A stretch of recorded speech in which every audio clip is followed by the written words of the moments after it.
really hope that the year 2021 brings in inspiration, harmony, and most importantly, good health for us all. I am psyched for this year and the promise of new beginnings that it holds. I'd like to start this year with a new series that I'd like to call Story Time. And I want to tell you a little story about my experience with IELTS and IELTS Revaluation. I wrote my test back in 2019 on March 2nd, and I was not really happy with the score that they gave me. So I decided to get an inquiry on result done on one of the modules. Spoiler alert, after the revaluation, my scores in that module got increased and I got all my money back. A little history before I reveal my scores though. I began my coaching from an institute back in February 2019 and I took the coaching for about 3 weeks. I also served as an IELTS trainer in that institute for about a year after my result. When I was there as a student, we used to do one writing task every day, a letter and an essay alternatively. And I was constantly getting 7.5 bands or above in my writing modules. The maximum I had scored during those 3 weeks was 8.5 and the minimum was 7.5. After about 1 week of practice, I started getting my desired bands in my listenings and my readings. I struggled the most in my speakings because I was trying too hard to sound impressive and I was using too many complex words, and as a result I used to get stuck a lot. But my trainers over there gave me valuable advice about keeping it simple and trying to be more conversational rather than being too stiff and too formal. Eventually, I became decent at speakings as well, and I finally started scoring more than 7 bands.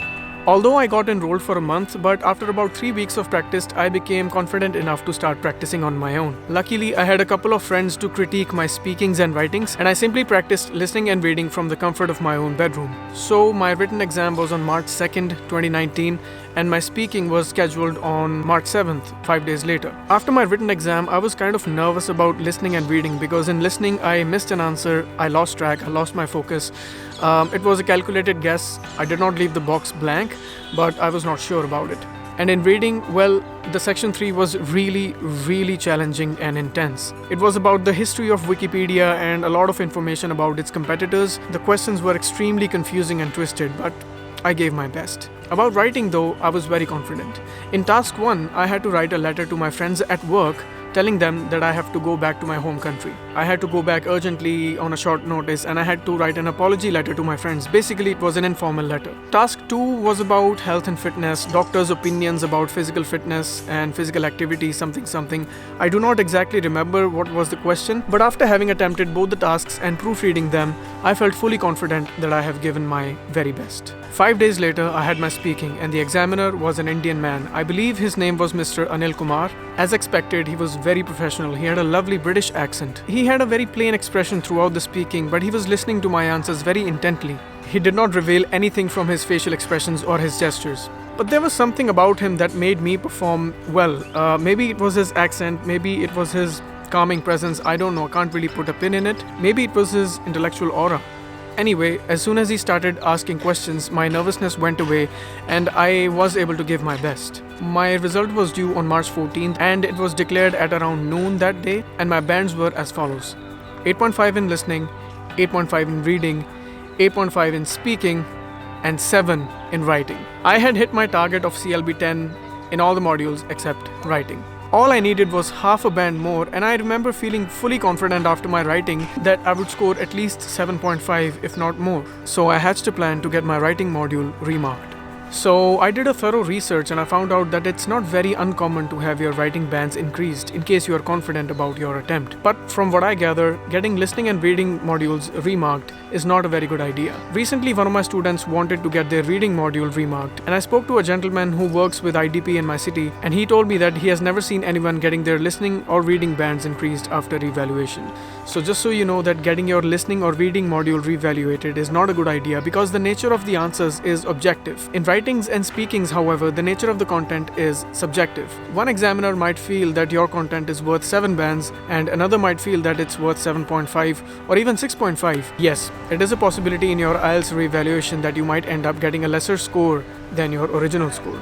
It is something that I found in my research 2 years ago. I don't know how things are right now. I also found out that the revaluation staff will not be aware of your original score. They will start evaluating your performance from scratch. So that is something to consider as well. In my research, I also found out that the revaluation will be done by senior employees employed by the British Council. Same goes for the IDP. But this had me a bit confused.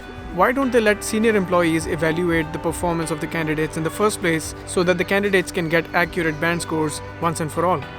It's a little crazy. Nevertheless, I knew that my writing attempt was worth more bands, so after about 10 days of my result, I filed for the revaluation of my writing module.